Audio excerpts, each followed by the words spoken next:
Hello. So I'm going to do a quick video about what actually matters and what really doesn't matter, you shouldn't be focusing on with regards to weight loss. I won't, I've got nowhere near enough time to cover everything. We'll be here for hours. I'm going to keep it at 5 minutes, and we're going to look at a couple of training things and a few diet things that I see people focusing on all the time, where the phrase "you're missing the wood for the trees" was made for this kind of thing, right? So why is this happening? It's mostly for two reasons. The first reason is that you will want something that's easy, not you? And so if someone tells you, oh, just change this little thing and make a big difference, you're going to go with that rather than the big changes, you know? And the second reason is that people tell you to do this, experts. And so you're placing your trust in someone who is telling you to do this, and it sounds easy, tick, tick, let's go. But you're wasting your time, all right? You put your emphasis on the wrong thing. You're not going to get results this way. The only people who need to worry about these finer points that I'm going to speak about are maybe elite, professional athletes, like physique competitors, like 0.5% of the population. But everyone else, even if you're trying to get a really good physique, this is not what you should be focusing on, right? Right, let's begin. So, first one, I want nutrient timing. So, what time of day? Should I have most of my calories at breakfast? Should I not eat carbs in the morning? Should I eat carbs at night? Should I eat them all in one meal? Should I spread them out? Should I spread them out throughout the week? Should I eat them all on one day and hardly any for a few days?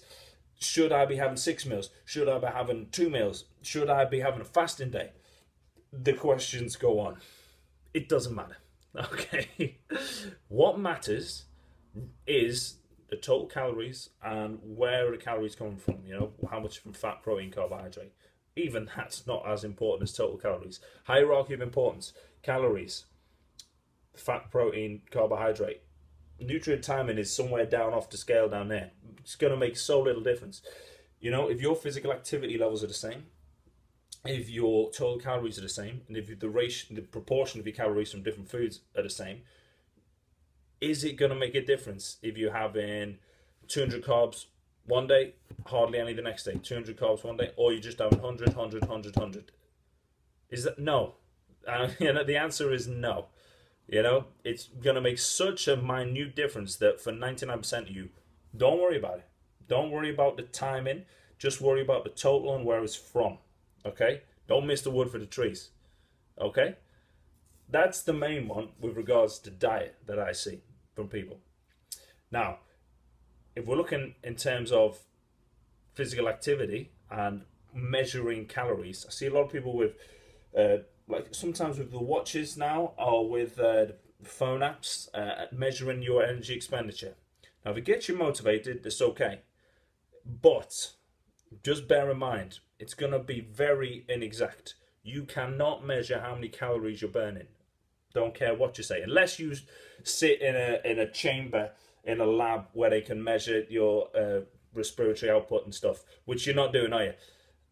Unless you can do that, you cannot possibly even begin to get, those things. You can be a guess, but you could be 20% out quite easily, and that's the difference between putting on weight and losing weight, isn't it?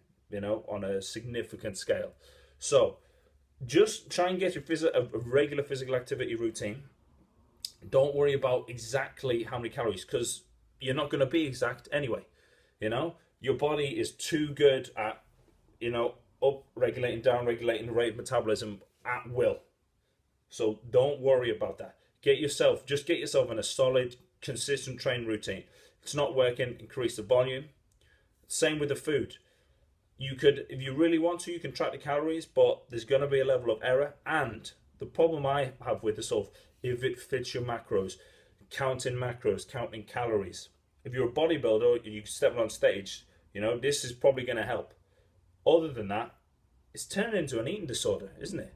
You're writing everything you eat down. No, I can't have that now. It's taken over your life. You got a full-time job. You might have 3 children. You ain't got time for this nonsense. And it gets it in your brain. You're gonna be getting, depressed about it. You're gonna be getting obsessed about it, and it's not good. Almost did a rhyme there. So, things to focus on for 99% of you.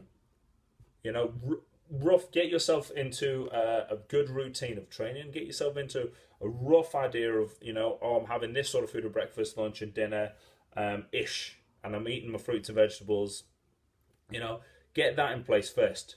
See how that goes, and then you can just tweak. You can just make fine adjustments if you need to. Oh, maybe I'll put an extra gym session a week in, or I'll spend an extra 20 minutes in there.